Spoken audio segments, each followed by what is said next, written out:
She was ousted as the DNC chair in the middle of the 2016 presidential campaign. Now she has this former staffer who was indicted while he was still on her payroll on 4 counts for bank fraud and making false statements. As you mentioned, Imran Awan, her former IT aide, he's insisted through his attorney he is innocent and that he was targeted because he's Muslim. But he and his wife were indicted last August, about a month after Wasserman Schultz's aide was arrested at Dulles Airport trying to board a plane to Pakistan.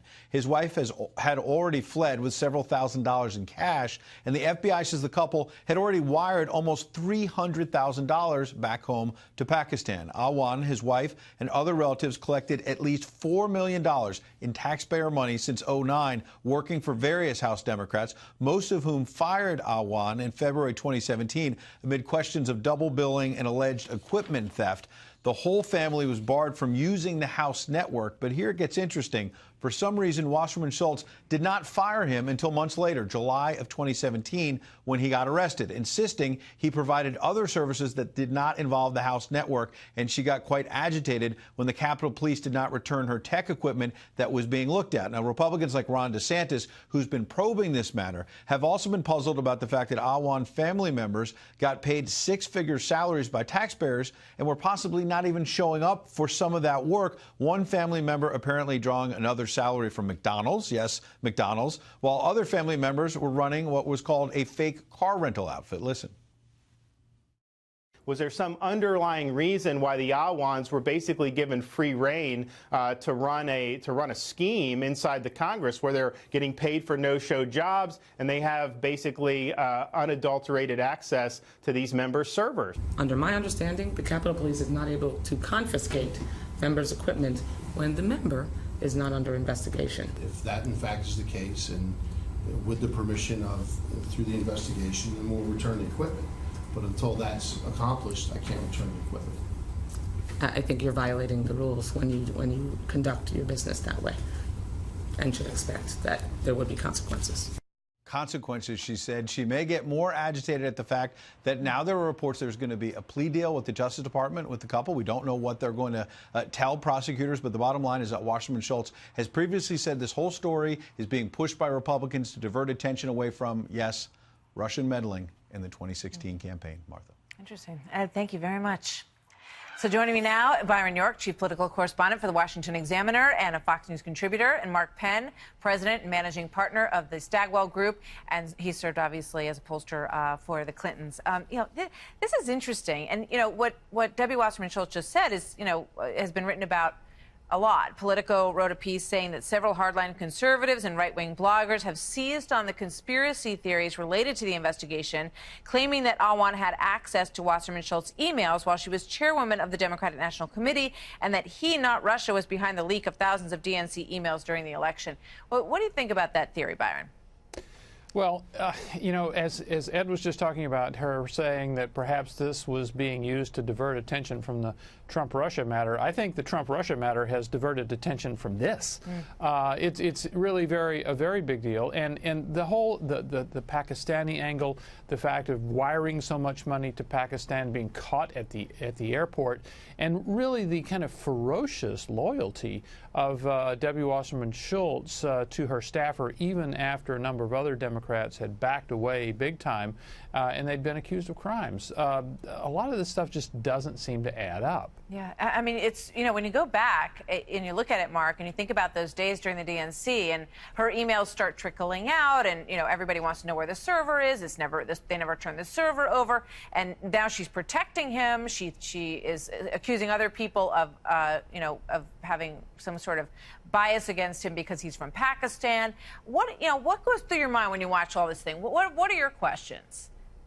Well, look, first I have to say, we can't rush to judgment in the absence of really having an understanding of the facts. But the truth of the matter is, we don't know whether or not this couple and family that had access to a lot of Democratic email, whether or not they were doing something wrong with that. And what we need to know is that any plea deal will include full disclosure of all these facts and either give some credence to some of these theories or refute them definitively. I think that's what we're entitled to, and that's what we don't have right now. So, Byron, we don't know what they're going to do in this plea deal or why they're taking a plea deal, but that's somewhat surprising. Well, yeah, it is, and here again, they were captured this whole bank fraud angle here, and the political aspect of it. And President Trump is saying perhaps this is a key to all sorts of other things.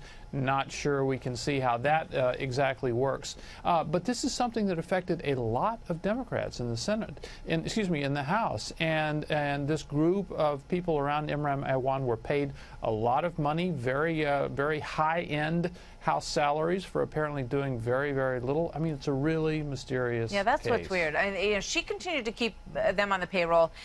They continued to be paid by the taxpayer. And, here's something from a piece that looked at this a while back. Capitol Police say they tossed Imran and his associates off the House network after he provided them with fraudulent data of what was supposed to be a copy of the data on the House Democratic Caucus server. A server that Imran was accessing against House rules as he moved data for the many Democrats in the House and he and his associates worked for reasons that we don't know. So, I mean, Mark, you look at this, you go back, as I said, to those days, and it's very curious. Well, that's right. I mean, they had access, clearly, to tons of Democratic email. There are clearly a lot of questions about why they were kept on the payroll. The funding and finances here are really bizarre. All of this is bizarre. I don't want to get over my skis here and create a whole conspiracy theory. We shouldn't do that. But we should demand these facts because there are a lot of questions here about the kind of access they had and what they could have done that could be a real key to this whole puzzle. Hopefully we're going to learn a lot as this process plays out, because as you guys point out, it's weird and there's a lot of questions. Byron, thank you very much. Mark Penn, always a pleasure. Thank you. Debbie Wasserman Schultz, disgraced information technology aide, is now set to strike a plea deal, apparently, with federal prosecutors. That's right, a plea deal.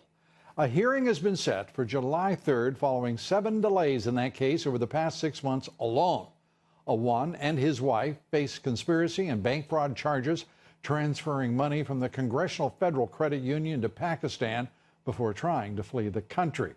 And joining me now is one of the reporters who has been at the forefront of this story, reporting from the outset. Daily Caller investigative report.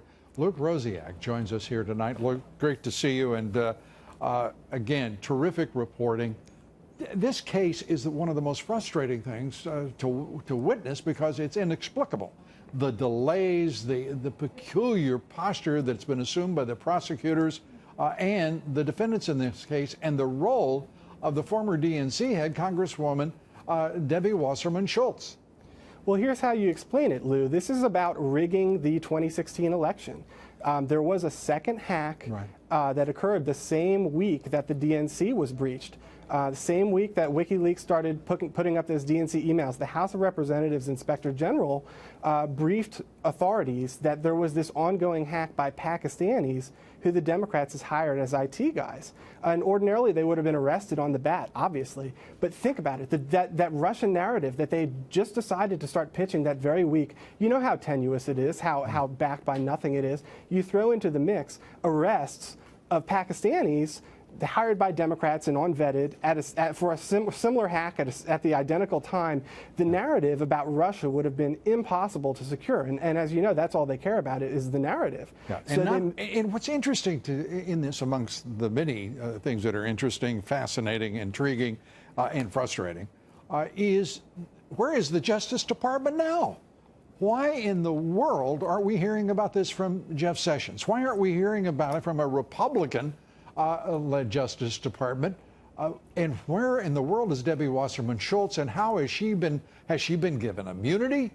Is Awan somehow, has he been in some way co-opted by forces that are dark and sinister in the deep state? What is going on?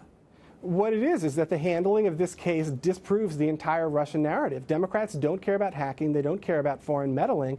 What they did in this case is decide to knowingly allow the United States government to be hacked by Pakistanis for 6 months until right after the election so that they could peddle a phony Russian narrative. That we know that they would go to any lengths to smear Donald Trump with this Russian narrative, but this is worse than we ever could have imagined. What the Democrats did here is treason. They allowed the United States to continuously be hacked by these bad guys so that they could spin this Russian narrative, because you couldn't have it both ways. If they arrested these guys, it's all over the media, and say bye-bye to any Russian narrative. At that point, it just becomes ridiculous for the Democrats.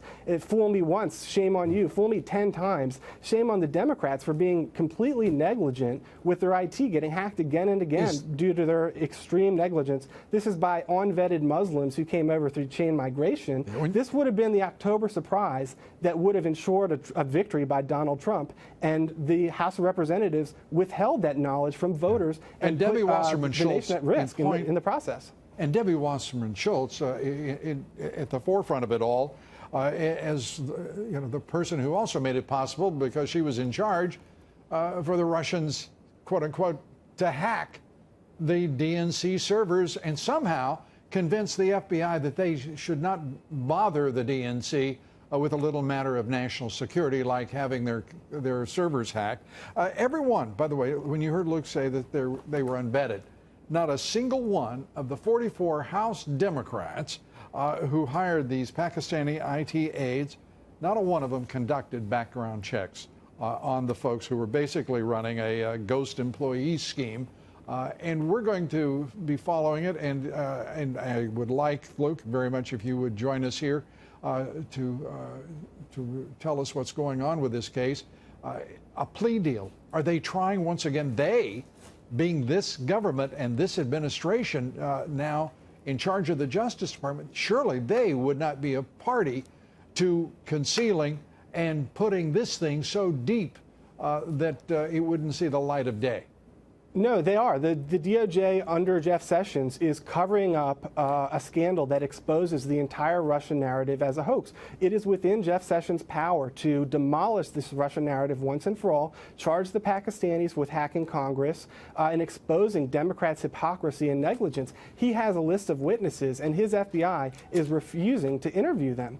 We've got the FBI refusing to accept evidence from witnesses. The evidence in this, they talk about, is it bank fraud, is it this or that? They have all the goods. It's in the server logs. This case is open and shut, and Jeff Sessions is refusing to bring the charges. Thank you, God bless you, and God bless America.